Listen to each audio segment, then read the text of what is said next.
sampai 24.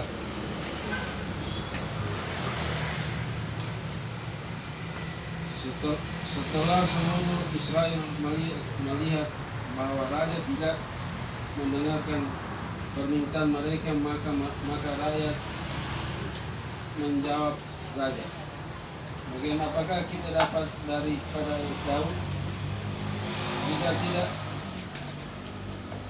Kita tidak memperoleh warisan daripada anak Isai itu. Ke kemahmu, hai orang Israel, uruslah sekarang rumahmu sendiri, hai Daud. Maka pergilah orang Israel ke kemahnya. Sehingga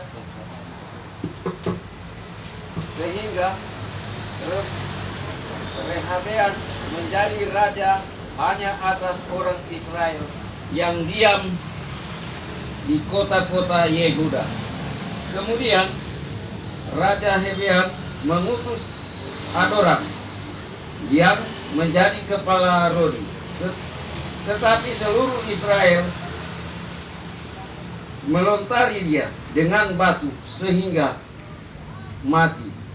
Bahkan Raja Rehabeam hampir-hampir tidak dapat menaiki keretanya untuk melarikan diri ke Yerusalem.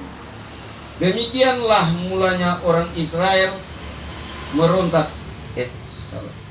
memberontak terhadap keluarga Daud sampai hari ini. Segera sesudah seluruh Israel mendengar bahwa Yerobeam sudah pulang, maka mereka menyuruh memanggil dia ke pertemuan jemaat. Lalu mereka menobatkan dia menjadi raja atas seluruh Israel. Tidak ada lagi yang mengikuti keluarga Daud selain dari suku Yehuda saja. Ketika Rehabeam datang ke Yerusalem, ia mengumpulkan segenap kaum Yehuda dan suku Benyamin, 180.000 taruna yang sanggup berperang untuk memerangi kaum Israel dengan maksud mengembalikan kerajaan itu kepada Rehabeam, anak Salomo. Tetapi datanglah firman Allah kepada Semaya, abdi Allah, demikian: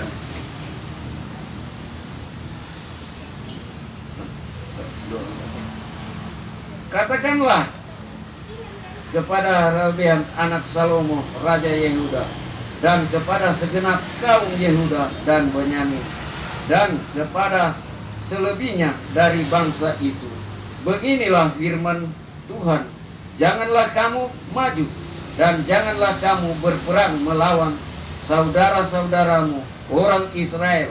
Pulanglah dan menyebabkan hal ini terjadi. Maka mereka mendengarkan firman Tuhan dan pergi. Mereka pulang sesuai dengan firman Tuhan itu. Terima kasih Pak Berti Kalalo yang berhari ulang tahun membacakan firman Tuhan, dan juga Bapak Felix yang sudah juga membaca firman Tuhan. Berbahagialah kita sekalian yang mendengar firman-Nya. Kita mau memelihara dalam kehidupan setiap hari.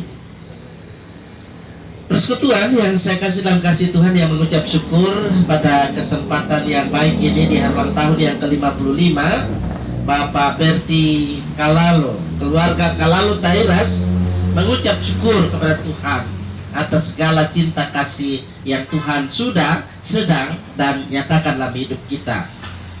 Dan ketika kita terhimpun saat ini, kita bersama-sama boleh juga pasti sudah menunjukkan bagaimana solidaritas kita dengan saudara-saudara kita yang mengalami bencana di Torue dan sekitarnya. Sekecil apapun yang dapat kita berikan, itulah wujud solidaritas kita sebagai orang yang percaya kepada Tuhan, dipanggil untuk senantiasa boleh menyatakan solidaritas kita. Apalagi kita di sini di jemaat kita GPID Getsemani Mesa Palu, terlebih yang ada di kolom 2 ini, ya saya lihat di sini ada wajah-wajah pemimpin-pemimpin yang pasti menjadi pemimpin yang melayani. Amin. Nah, ada Pak Panitia juga di sini, panitia untuk pemilihan pelayan yang adalah pemimpin. Pasti dicari pemimpin yang mau melayani.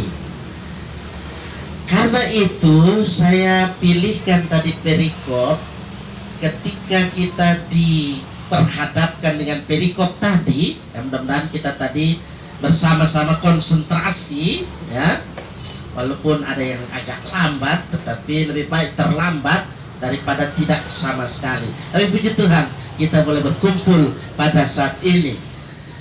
Kita harus melihat di sini bahwa keberhasilan seorang pemimpin dalam hal ini bukan pada kebesaran dari kekuasaan yang dimiliki atau pada banyaknya materi yang dihimpun selama menjalankan kekuasaannya, melainkan pada besarnya karya yang dilakukan bagi kebaikan segenap anggota masyarakat, jemaat, apalagi sebagai umat.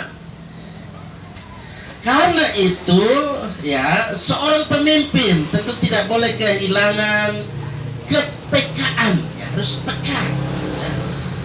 Peka terhadap tentu penderitaan orang lain, terutama komunitas yang dipimpinnya.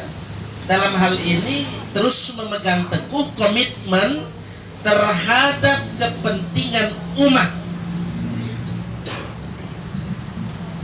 dan juga selalu menghindarkan dan juga mengendalikan bagaimana dalam kehidupan ini hanya mau mengendalikan diri dalam hidup ini terhadap godaan untuk memanfaatkan ketika punya jabatan atau kekuasaan yang dimiliki bagi pemenuhan keinginan dan kepentingan diri sendiri.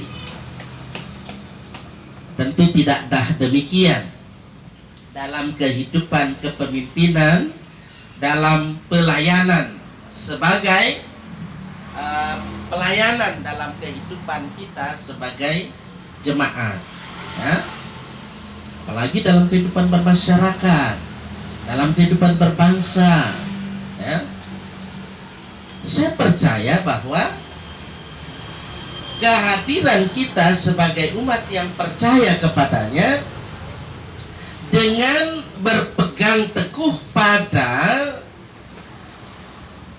bagaimana kesadaran terhadap kuasa dan juga kehendak Allah.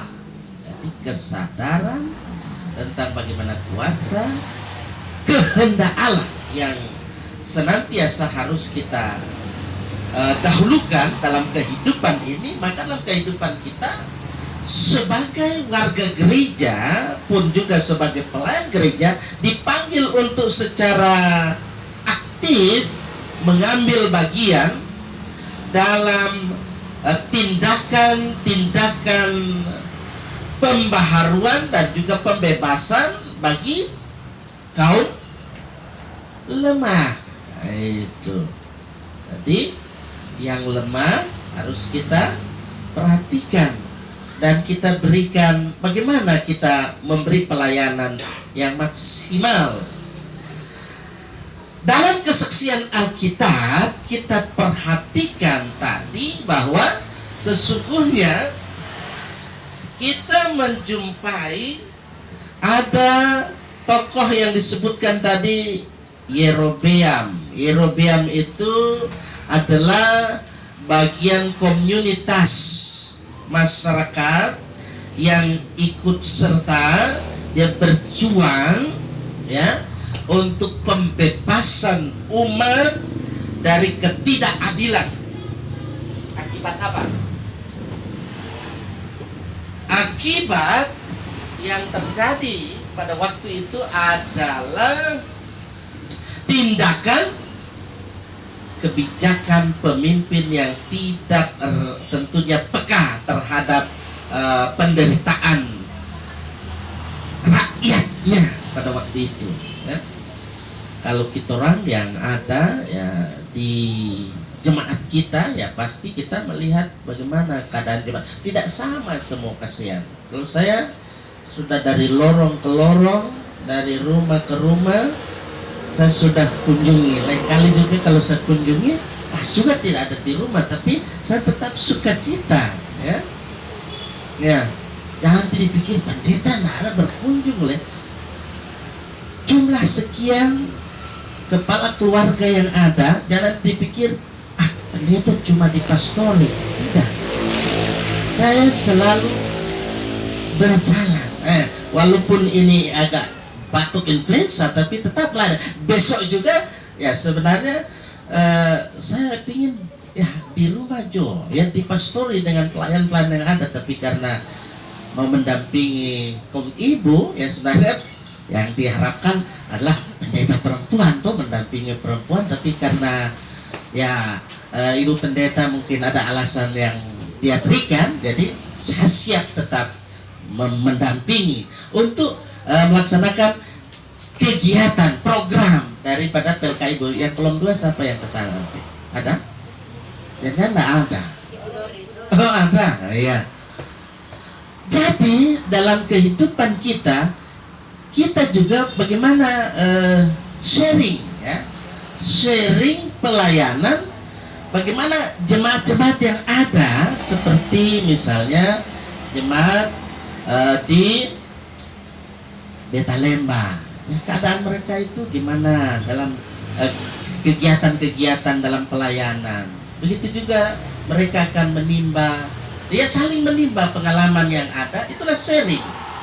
Sehingga dalam kehidupan ini kita tidak hanya perhatikan diri kita saja, tetapi juga memperhatikan bagaimana pergumulan-pergumulan yang dialami oleh jemaat-jemaat yang ada di bagian poso pesisir sana. Ya. Saya sudah sempat lalu 2 kali ke sana dalam pelayanan sampai ke Sanginora. Nah itu orang takut ke sana. Saya tidak perlu bilang itu. Ya. Tapi puji Tuhan, Tuhan beri providensiatinya sehingga boleh jumpa dengan Bapak Ibu ya keluarga di sini. Keluarga Kalalo Tairas. Halo, happy birthday ya. Tetap semangat ya. Tetap semangat di dalam menjalankan tugas tanggung jawab sebagai orang percaya. 55 tahun itu usia yang masih muda atau so tua itu? Setengah tua dibilang. Setengah tua ya. Parubaya ini Pak Anto bilang parubaya. Pokoknya apapun namanya itu, segala sesuatu ada waktunya ya Pak Berti ya. Dalam hidup ini terus berjuang ya, keluarga berjuang dalam membuka usaha ini, catering yang ada. Doa terbaik supaya usaha keluarga ini terus bisa berjalan lancar, diberkati oleh Tuhan. Yang terutama adalah modalnya apa Pak Berti? Saya kira dia bilang modalnya rupiah.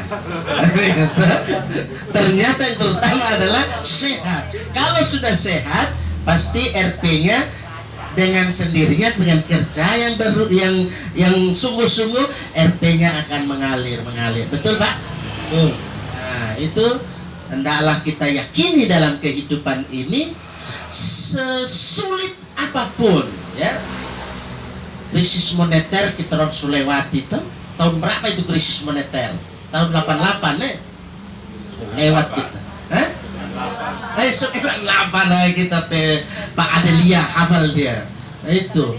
Jadi kalau orang di kota susah sekali, tapi kalau orang panen coklat di sana, bro, dia ambil mobil baru, dia ambil sepeda motor baru.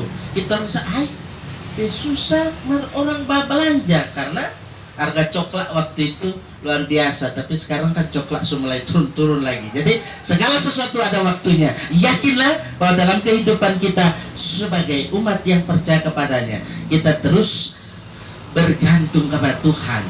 Jangan berharap bergantung pada manusia, karena ketergantungan kita kepada Allah, niscaya apapun yang terjadi dalam hidup ini, banjir padang sekalipun terjadi, kalau memang Tuhan waktunya ambil kita, ya no problem, tidak masalah. Tapi kalau kita bergantung kepada manusia, kong Tuhan ambil, mau bikin apa?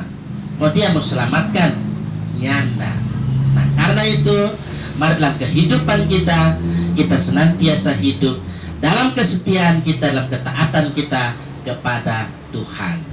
Tuhan pasti menolong, Tuhan pasti memberkati kehidupan keluarga, apalagi opa yang sudah berusia 55 tahun. Tidak usah dibilang opa dulu ya. Om. Itu lebih muda. Om setua juga itu. Kakak. Iya. Pak Delia ada saya like. Jadi kakak ya, Kak Berti. Kak Berti, selamat menunaikan segala tugas tanggung jawab ke depan. Jadilah ayah yang baik, jadilah suami yang baik, jadilah opa. Harus disebut itu. Opa yang baik. Ternyata kakak jadi opa. Tak bisa dipungkiri itu. Tuhan akan memberkati ke depan kita semua. Terpujilah nama Tuhan. Katakan amin. Mari kita respon dengan syair lagu yang ada. Kita nyanyikan bersama Firman-Mu ku pegang selalu. Supaya semangat ya. Firman-Mu ku pegang selalu, saat susah, saat senang, jalan hidup yang akan datang, tangan Tuhan yang memegang. Pencobaan menghimpit aku dan menjadi keluhanku. Firman-Mu ku pegang selalu, maka amanlah jiwaku. Firman-Mu Tuhan ku pegang selalu, hilanglah keraguanku. Bila hatiku rasa susah, padamu aku berserah. Firman-Mu ku pegang selalu, maka